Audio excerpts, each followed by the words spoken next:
Hello everyone, আসসালামু আলাইকুম। Welcome to cook with Afroza blog channel. আশা করছি সবাই ভালো আছেন। আবারও আমি আপনাদের সামনে হাজির হলাম নতুন একটি রেসিপি নিয়ে। আজকের রেসিপিতে আমি আপনাদের সঙ্গে শেয়ার করব রুই মাছের ভুনা। একটু ভিন্ন স্বাদের, একটু ভিন্নভাবে আজকের এই মাছ ভুনাটা তৈরি করব। অনেকেই বড় মাছ খেতে পছন্দ করেন না। রুই মাছ যদি এভাবে ভুনা করেন অবশ্যই সবাই পছন্দ করবে। তাই ভিডিওটি স্কিপ না করে সম্পূর্ণ ভিডিও জুড়ে সঙ্গে থাকুন। তাহলে চলুন শুরু করা যাক মূল ভিডিওতে। প্রথমে আমি মাছটা পরিষ্কার করে কেটে নেব।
মাছটা কেটে ভালো করে ধুয়ে নিচ্ছি যেন মাছের কোনো গন্ধ না থাকে।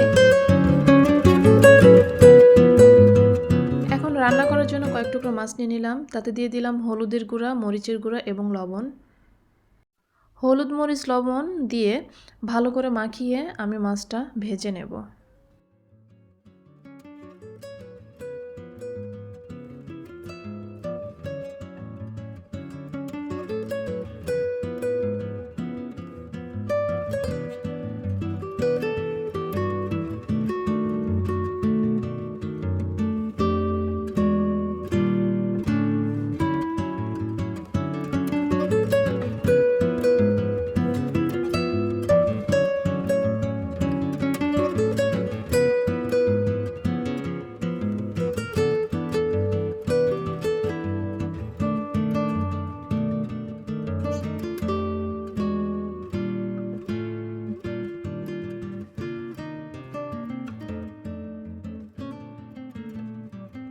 মাছ ভাজা হয়ে গেছে। এদিকে একটি কড়াই নিয়ে নিয়েছি চুলোয়। কড়াইটা গরম হয়ে আসলে তাতে দিয়ে দিলাম সরিষার তেল। তেল গরম হয়ে আসলে তাতে দিয়ে দেব 5টা গোলমরিচ, 2টো দারুচিনি, 1টা এলাচ আর দিয়ে দিলাম 1টা তেজপাতা মাঝখান দিয়ে কেটে।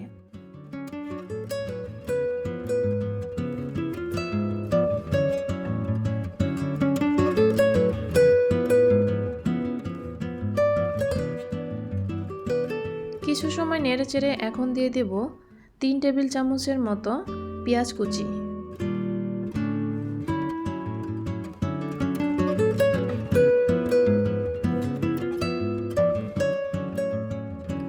পেঁয়াজ কুচি দিয়ে সব কিছু একসঙ্গে মিশিয়ে নেড়েচেড়ে দিয়ে দিলাম লবণ। এখানে হাফ চা চামচ লবণ দিয়েছি। লবণটা অবশ্যই পরিমাণ মতো দেখে দিবেন।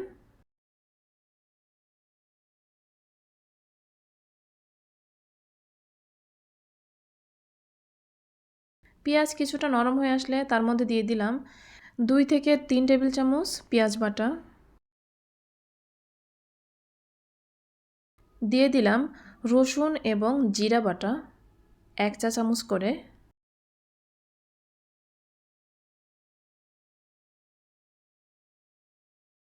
এখন দিয়ে দিলাম হাফ চা চামচের মতো আদা বাটা। দিয়ে দিলাম 1 চা চামচের মতো মরিচের গুঁড়া আর দিয়ে দিলাম 1 চা চামচের মতো হলুদের গুঁড়া। নেড়েচেড়ে কিছু সময় মশলাটা কষিয়ে নেব। সামান্য পরিমাণ পানি দিয়ে দিলাম।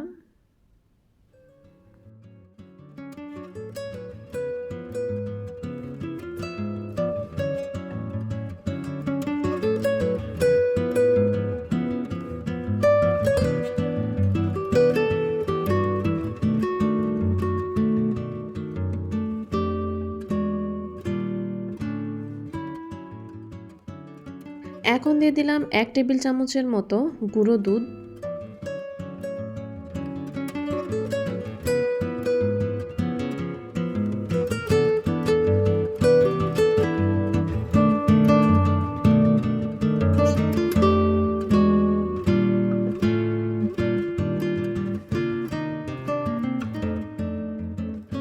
এখন দিয়ে দিলাম ছোট ছোট কিউব করে কেটে রাখা একটা টমেটো।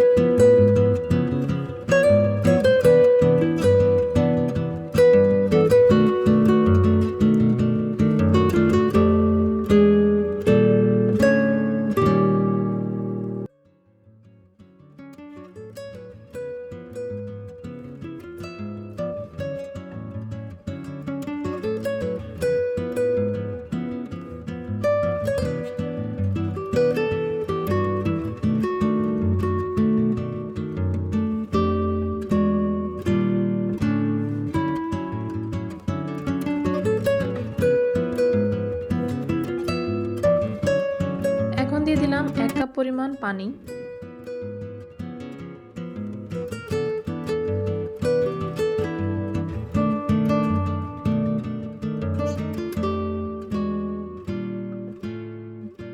ভেজে রাখা মাছগুলো দিয়ে দিলাম।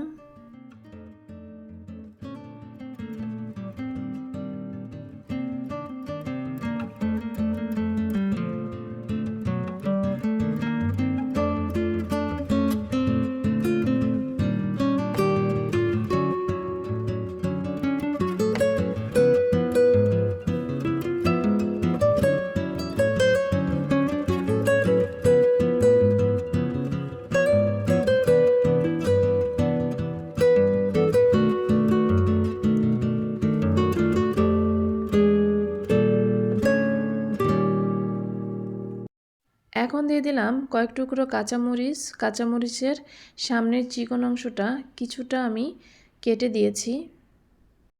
দিয়ে দিলাম হাফ চা চামচের মতো চিনি। যারা আমার চ্যানেলে আজকে নতুন, আমার ভিডিওটি যদি ভালো লেগে থাকে অবশ্যই লাইক কমেন্ট শেয়ার করবেন, আর চ্যানেলটি সাবস্ক্রাইব করে পাশে থাকা বেল আইকন প্রেস করে দেবেন যেন নতুন কোনো ভিডিও আপলোড করলে আপনাদের কাছে নোটিফিকেশন পৌঁছে যায়। এবার ঢাকনা দিয়ে ঢেকে একদম লো আঁচে 15 থেকে 20 মিনিটের মতো রেখে দেব। কিছুটা দমে রেখে দেওয়ার মতোই একদম লো আঁচে দিয়ে রাখবো। আমি কিছু সময় পরে মাছটা উল্টিয়ে দিলাম। এপিট ওপিট উল্টিয়ে দিয়ে এভাবে ঢেকে 15 থেকে 20 মিনিট রান্না করে নেব একদম লো আঁচে। ব্যাস, আমার মাছ রান্নাটা হয়ে গেছে। আমি এখন চুলাটা অফ করে দিয়েছি। কেমন হয়েছে রান্নাটা অবশ্যই ট্রাই করে দেখবেন। সবাই ভালো থাকবেন, সুস্থ থাকবেন। ভিডিওটি এই পর্যন্তই, আর অবশ্যই লাইক কমেন্ট শেয়ার করতে ভুলবেন না। আসসালামু আলাইকুম ওয়া রাহমাতুল্লাহ।